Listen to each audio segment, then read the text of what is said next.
India today also has accessed the Delhi police FIR, which has been lodged in the Greta Thunberg toolkit case. As per this particular FIR that is registered, there are outfits like Sikh for Justice who were involved, and the toolkit shared by Greta Thunberg called for coordinated protest under the garb of farmers' protests. The FIR says that there was a global conspiracy to defame India. Meanwhile, Bombay High Court is going to today pass its order on toolkit case suspect, and that's the most important part. Advocate Nikita Jacobs' anticipatory bail plea as well, the Bombay High Court will decide. Nikita, in her statement to the Delhi police, has told them that she attended a Zoom call with pro-Khalistani groups. Cops have sought details from Zoom on the participants of 11th of January meeting. This is another suspect. Shantanu was granted 10-day anticipatory bail by Bombay High Court yesterday, while another accused, Disha Ravi, who is on 5-day police custody after being arrested for allegedly creating the toolkit, was allowed by a Delhi court to speak with her family members and meet her lawyer as well.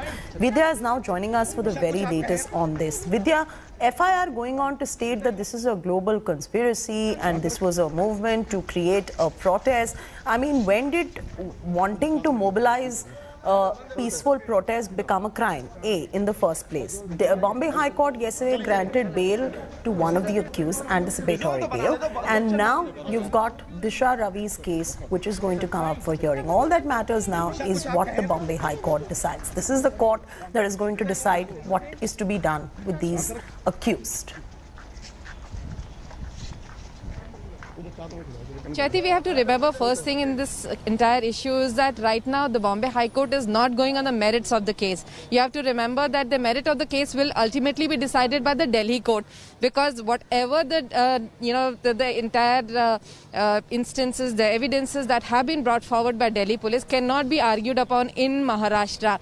The entire issue has happened in Delhi. They will be there arguing.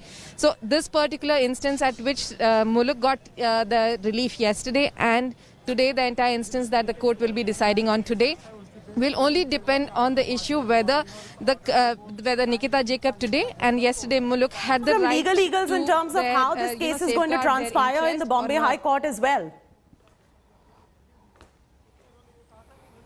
Well, it is, but it will not be on the merit of the case, whether the fact that they did anything or not.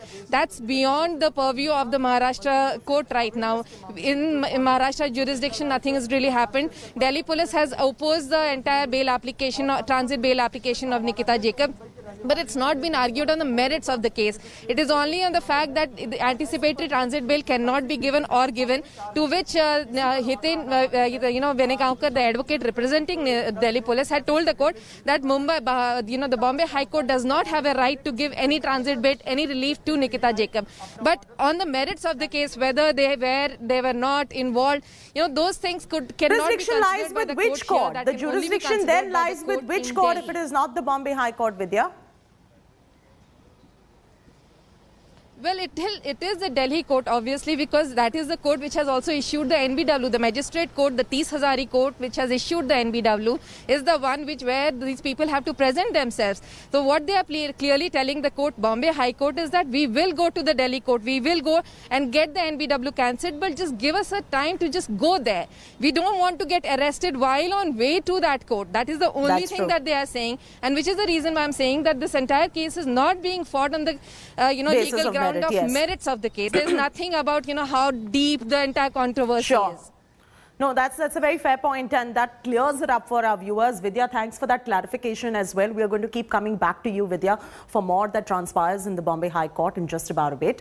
But, the Delhi police, as you already know, is now tracing an alleged Khalistani link to the toolkit that was tweeted by Greta Thunberg.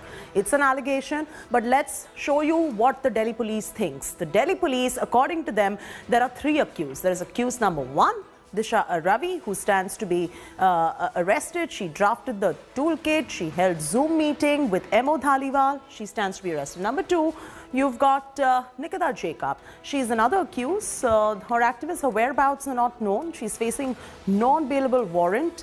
Number 3, you've got Shantanu. He is accused he's an accused and he's an activist.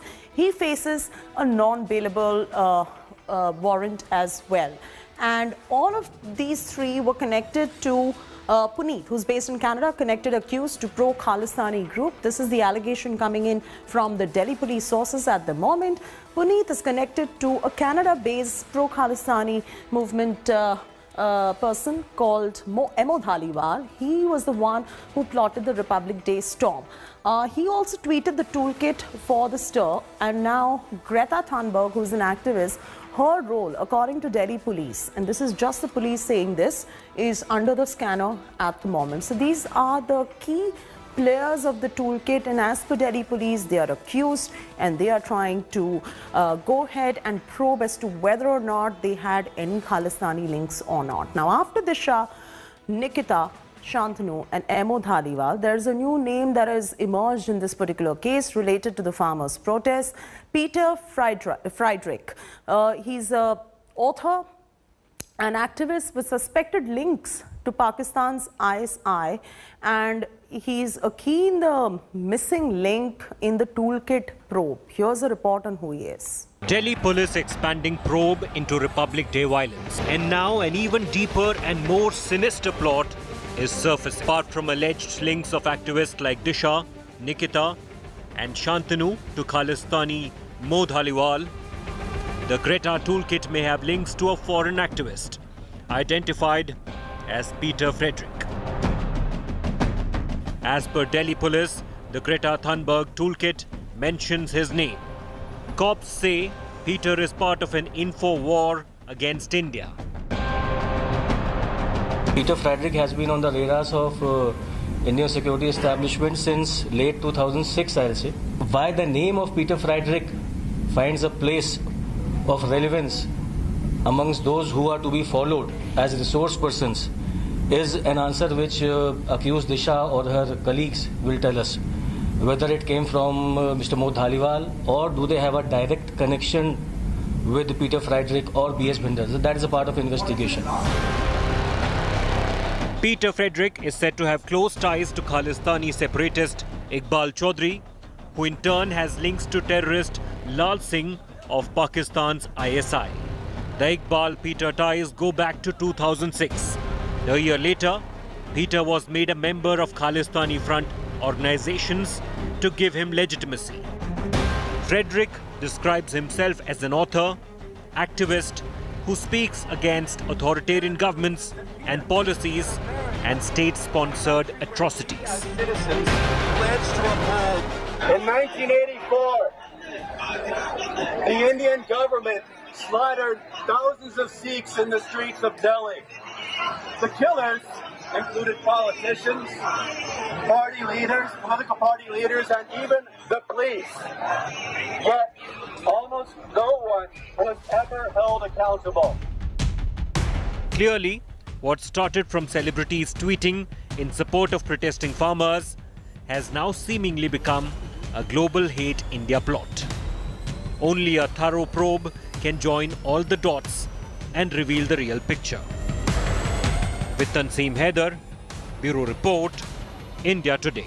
Hello everyone, this is Rahul Kamal here. Hope you enjoyed this video. For the latest news and analysis, like and subscribe the India Today YouTube channel, and don't forget to press the bell icon to stay updated.